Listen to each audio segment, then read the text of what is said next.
Hi, I'm Sheila with eCountry Lifestyle, and today we're going to do some poured candles.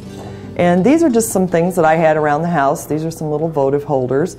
This is a glass that we got probably at a yard sale or at an auction or something.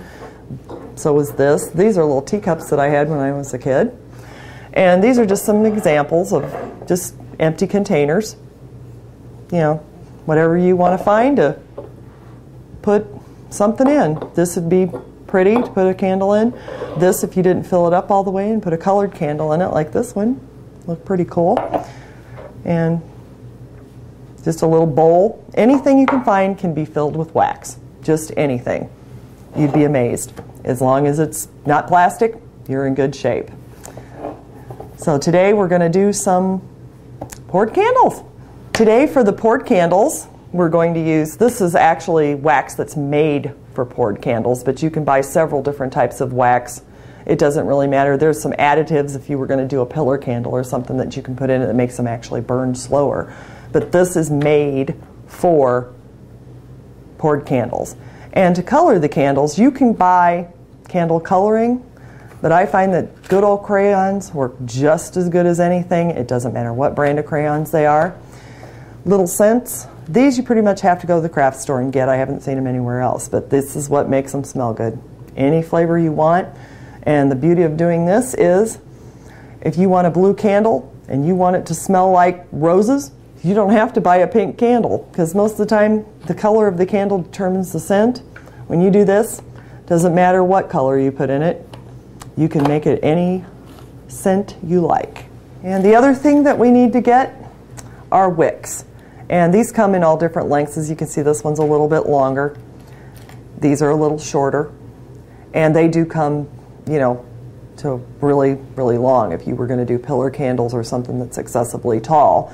If you get one that's a little too tall, you can always trim it down, but I'd rather not waste my wicks. These have wire in them, which for me works better with these because you can see how that'll just kind of stand up like this one does.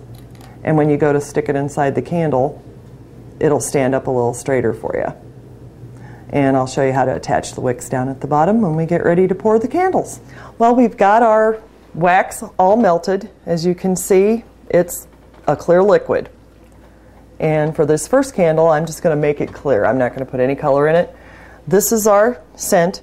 You don't want to put this in until the very last, because if you put it in before, you will get less of a scent out of it. It won't smell quite as strongly. So we'll just open this up.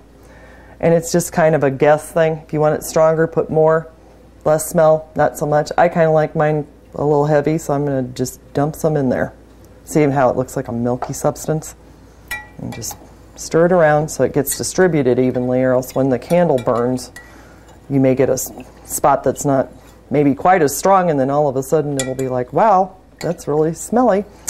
So there we go. And we're going to go ahead and put our wick in. We've chosen this cute little cup. And I'm going to try to get it as good in the center as I can. I'm just going to take some of the wax out of here with my spoon, pour it down inside. So I got a base for this. Do the best I can to get it right in the center. If it's not quite in the center, you've had candles before, I'm sure that's not perfect. And I'll just set that there, pour a little bit more wax so it anchors it. And I will try to get it straight. The straighter you get it, the more even it'll burn through the middle. And then this is pretty much done. And this one's going to be clear, so we're not going to put any color in it. I'm just going to pour it in just real slow.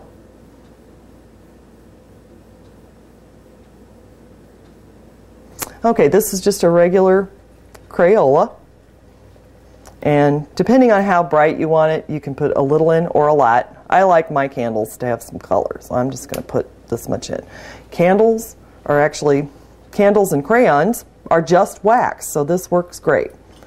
We're just going to put it in there, and see it's already starting to melt. And we'll just do what we did before, and we'll just keep stirring until it gets incorporated. Okay, we're going to go ahead and do our red one now. Just the same thing as before, just Real slow.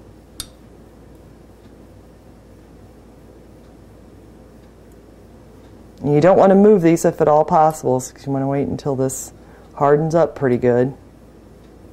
And there we go. That'll shrink down a little bit as it cools.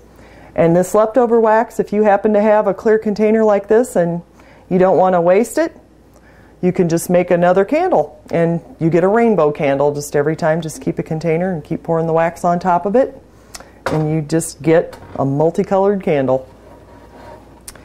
And that's pretty much all there is to that. You can put it in anything that you want, make some really cool stuff out of things that are just sitting around. Hope you enjoyed making candles with us today. This is Sheila at eCountry Lifestyle. Have a great day.